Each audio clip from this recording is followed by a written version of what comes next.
Metro Manila, binabagtas ng mga fault line. Nakapwesto kasi ang Pilipinas sa bahagi ng mundo na tinatawag na Pacific Ring of Fire, kung saan madalas nagaganap ang mga paggalaw sa ilalim ng lupa. Sa mapang inilabas ng PHIVOLCS, itong pulang guhit na ito ang fault line, itong bahagi ng West Valley Fault System. Dito sa Muntinlupa, tumatagos ang fault line na ito. Susubukan natin na hanapin sa Muntinlupa itong fault line na ito. Ang mga fault line ay malalaking bitak sa lupa na kapag gumalaw ay maaring magdulot ng pagyanig sa ibabaw nito. Ang West Valley Fault ay may habang 70 kilometro na tumatagos mula Bulacan hanggang Laguna.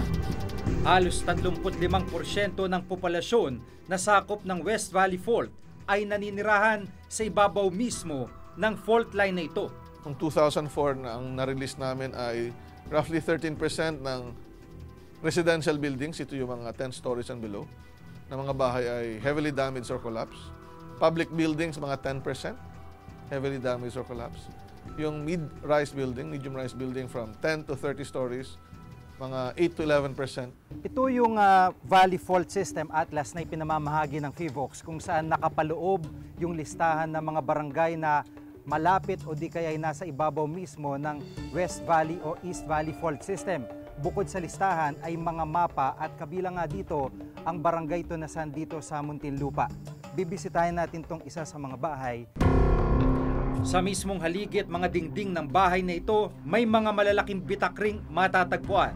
Kung may malinaw na senyales ng fault line dito sa barangay Tunasan, itong tahanan na ito ang isa sa mga nakaranas at kitang-kita kung gaano kalaking crack ang idinulot ng paggalaw, bahagyang paggalaw ng fault line dito. At makikita rin to sa unang baitang ng kanilang terrace. Pero bukod dito, tumatagos din ito sa pader ng kanilang bakod na halos maghiwalay na rin.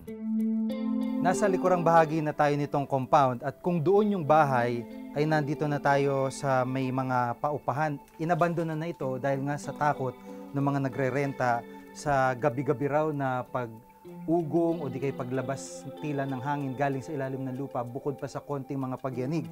Pag madaling araw, ganun yung parang bahay nila, parang may humahangin na, parang may umuuga, pero wala lindol. Dito lang sa part na to. Oo, dyan, yung apartment na po yan. Tuwing maririnig nyo yung balita sa fault line, ano yung naiisip nyo? Wala ko kami gagawa kasi kalikasan din. Makikita naman natin na ang panganib kapag nasa ibabaw ka ng fault ay yung tinatawag na ground rupture or surface rupture. So dito, kahit yung mga matitibay na mga structures, pwede talagang masira kapag nandun kayo mismo sa ibabaw ng fault. Kaya nga ang recommendation namin ay dapat sana walang structure on top of the fault. Tapos kung magtatayo man tayo ng structure, lalayuan lang natin ito ng 5 metro on both sides. Yung 5 meters na tinatawag nating avoidance or yung buffer zone.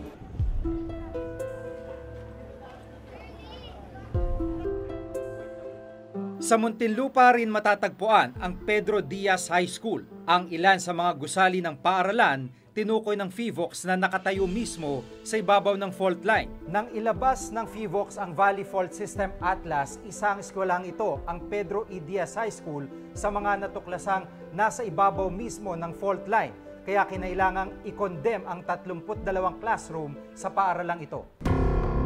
May mga inilagay ring marka ang lokal na pamahalaan para madaling matukoy ang daraanan ng mismong fault line.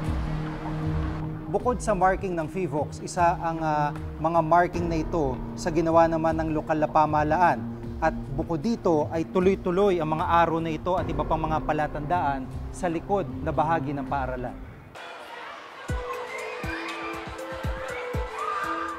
Yun po yung red, may arrow. Doon po ang entry point. Doon mismo? Apo, yun ang entry point. And then nag-pass through, second markings po dito. Dire-diretso dito, tumawid sa buong building. Apo.